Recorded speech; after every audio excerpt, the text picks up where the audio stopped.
Assalamualaikum warahmatullahi wabarakatuh. Baik, di kesempatan hari ini kita akan membahas briefing singkat tentang praktek klinik keperawatan gawat darurat yang akan kita laksanakan mulai minggu depan, ya, tanggal 15 sampai 21 Juni.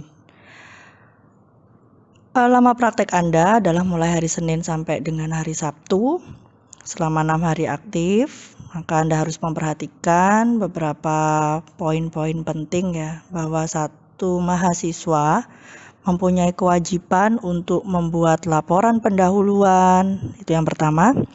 Yang kedua, membuat laporan kasus. Yang ketiga, Anda membuat standar prosedur operasional. Dan yang keempat, Anda melaksanakan ujian daring. Nah, pada hari Senin besok, tanggal 15 Juni, Anda akan melakukan pre-conference. Ya, pre-conference yang akan Anda laksanakan itu akan membahas tentang laporan pendahuluan. Jadi tugas Anda yang pertama tadi ya, laporan pendahuluan. Untuk laporan pendahuluan sudah ditentukan ada 5 topik, yaitu tentang shock yang pertama, kemudian cedera otak, fraktur, CVE bleeding, dan IMA.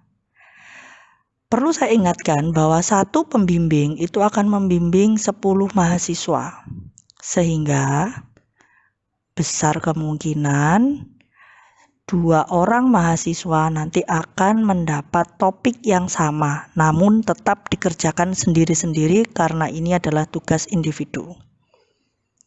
Ya, untuk susunan panduan pembuatan laporan pendahuluan sudah dijelaskan di panduan yang sudah saya publish di blog saya. Oke. Jadi sudah clear ya, untuk judul laporan pendahuluan sudah ditentukan ada 5. Nah, nanti silakan pembimbing yang membagi ya. Kemudian tugas yang kedua adalah laporan kasus. Laporan kasus itu akan dipresentasikan pada hari Kamis pada saat post conference. Nah, untuk laporan kasus itu kasusnya akan diberikan oleh pembimbing. Jadi Anda tidak perlu mencari kasus semu dan lain sebagainya. Anda akan diberikan oleh pembimbing kasus dalam bentuk Microsoft Word. Sudah ada kasus pasiennya. Tentang apa? Tentang 5 topik yang sudah dibagi sesuai dengan LP. Tentang shock, cedera otak, fraktur, CVE bleeding, dan tentang IMA. Jadi kalau LP Anda itu tentang IMA, maka laporan kasus Anda pun nanti juga akan diberikan oleh pembimbing tentang IMA. Ya, dan begitu juga yang topik lain ya, cedera otak ya juga akan dapat tentang cedera otak. Oke. Nah, laporan kasus nanti Anda akan membentuk ya, mengemas kembali Microsoft Word yang sudah diberikan oleh pembimbing Anda tadi dalam bentuk narasi sesuai dengan template yang sudah saya berikan di panduan. Anda akan membuat narasi kasus, Anda akan menyusun analisa datanya, dan Anda akan menyusun intervensinya. Pada saat menyusun analisa data, intervensi, maka Anda memerlukan buku referensi utamanya yaitu SDKI, SLKI, dan SIKI. Nah, di slide saya ini Anda sudah bisa lihat bahwa nanti Anda akan diberikan kasus oleh pembimbing Anda dalam bentuk Microsoft Word. Sudah ada kasusnya, ya. Tugas Anda adalah Anda mengemas informasi kasus yang diberikan oleh pembimbing Anda tadi dalam bentuk narasi, ya, Anda tuliskan ulang sehingga Anda bisa mendapatkan gambaran seutuhnya tentang kasus Anda itu sendiri. Sudah ada contohnya. Ya. Setelah Anda sudah membuat narasinya, maka yang berikutnya adalah Anda buat analisa datanya. Untuk penegakan diagnosa tidak dibatasi harus 3, 4, 5 atau minimal 1 ya. Sesuaikan dengan apa yang Anda dapatkan informasi tersebut dari narasi Anda sendiri. Ya. Jangan lupa cantumkan nomor diagnosanya ya. Kemudian Anda ikuti di situ ada data subjektif, ada data objektif, dan kolom yang ketiga tadi adalah data yang tidak ada tapi seharusnya ada. Jadi seharusnya ada menurut SDKI, tapi data itu tidak ada di kasus Anda. Itulah fungsi kritis Anda, berpikir kritis Anda di situ. Jika sudah membuat analisa data, maka tugas berikutnya adalah Anda menyusun intervensi keperawatan. Maka Anda membutuhkan buku SLKI dan SIKI ya. Jika sudah selesai, sudah menarasikan, membuat analisa data dan sudah membuat intervensi, maka berkas inilah yang akan Anda presentasikan pada saat post conference hari Kamis. Begitu juga dengan standar prosedur operasionalnya, SPO-nya. Untuk SPO-nya sudah ditentukan juga judulnya ada 5 dan itu linier dengan LP dan LK Anda. Saya beri contoh. Jika LP Anda tentang shock, maka laporan kasus Anda yang diberikan oleh pembimbing juga akan tentang shock. Dan SPO Anda juga akan tentang resusitasi cairan. Kalau LP Anda tentang cedera otak, maka laporan kasus Anda juga tentang cedera otak. Dan standar prosedur operasional yang Anda buat juga adalah tentang pengkajian tingkat kesadaran dan GCS ya.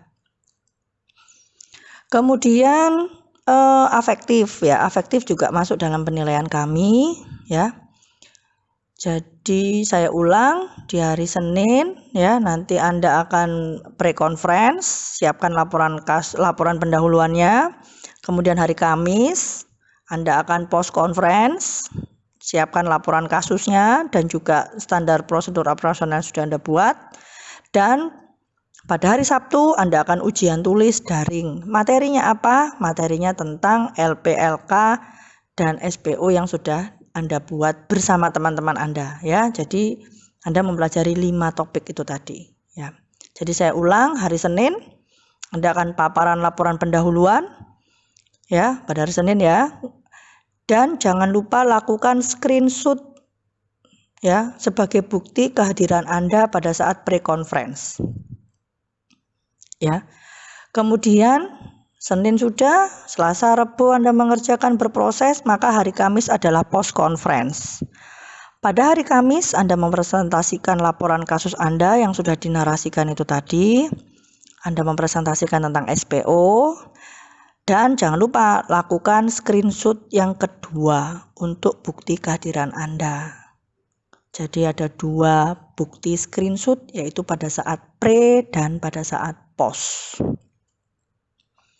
Setelah itu lanjut di hari Sabtu. Hari Sabtu Anda akan melakukan ujian tulis serentak pada jam 9 sampai jam 10.30. Jika ada perubahan waktu nanti akan segera saya kabari.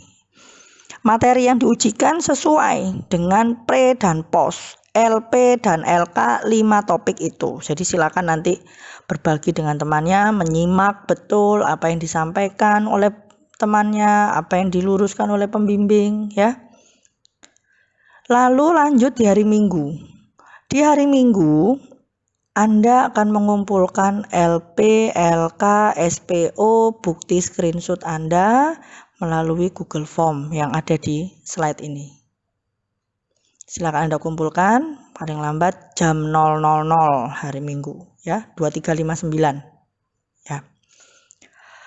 Untuk lain-lain, daftar nama kelompok, daftar nama pembimbing, panduan membuat LP, LK, SPO semua sudah saya berikan. Silahkan Anda akses di blog saya. Alamatnya juga sudah saya berikan ya. Baik, terkait pertanyaan yang ada di grup ya.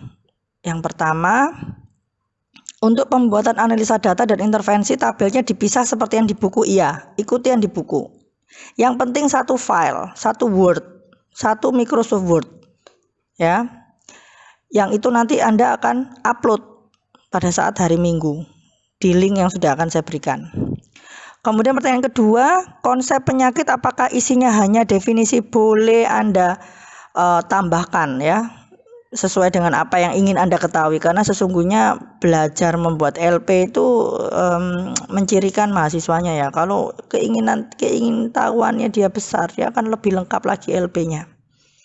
Tapi Ya, Anda wajib tahu tentang definisinya, etiologinya, patofisiologinya ya. Semua sudah ada di panduan membuat LP. Tolong diperhatikan juga itu.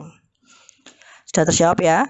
Kemudian nomor 3 ya, ada beberapa kelompok mahasiswa yang belum direspon oleh pembimbingnya. Mungkin Anda kan menghubunginya di hari Sabtu ini ya. Ya, saya ingatkan hari Sabtu mungkin pembimbing juga lagi weekend ya, maka kesepakatan bahwa paling lambat Anda akan dikabari adalah Minggu sore ya. Minggu sore Anda akan dikabari judul LP-nya, kemudian Senin Anda berproses, Senin akan dibagi judul LK-nya ya. Oke, pertanyaan nomor 5. Apakah mahasiswa membuat kasus semu sesuai judul? Nggak usah. Kasus semu Anda nggak usah bikin kasus semu. Anda sudah dapat kasus dari pembimbing dalam bentuk Microsoft Word ya. Jadi Anda hanya cukup menerima mana kasus Anda. Nggak usah bikin ya.